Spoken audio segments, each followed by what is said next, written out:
জমিদার বাড়ি, বিনোদ বাবুর বাড়ি, এখান থেকে কিন্তু আমাদের যাত্রা শুরু।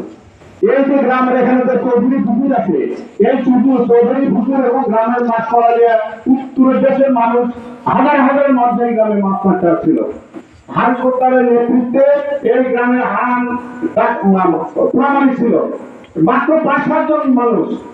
তারা পরামর্শ করে এই হাজার হাজার মানুষকে এই গ্রাম থেকে বিতাড়িত করার পর থেকে এই গ্রামের নাম তুলে ওঠে এবং তারা বিগত ব্রিটিশ আমল থেকে এই গ্রামের নেতৃত্ব দিয়ে আসছে।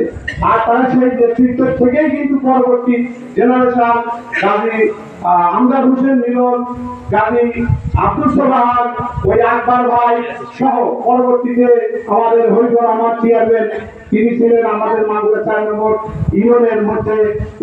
তারা উপজেলার মাগুরা ইউনিয়নের যদি যে কতজন চেয়ারম্যান হয়েছে যদি অ্যানালাইসিস করা যায়, তাহলে 2 জনকে আমরা সফল চেয়ারম্যান হিসেবে ধরে নিতে পারি।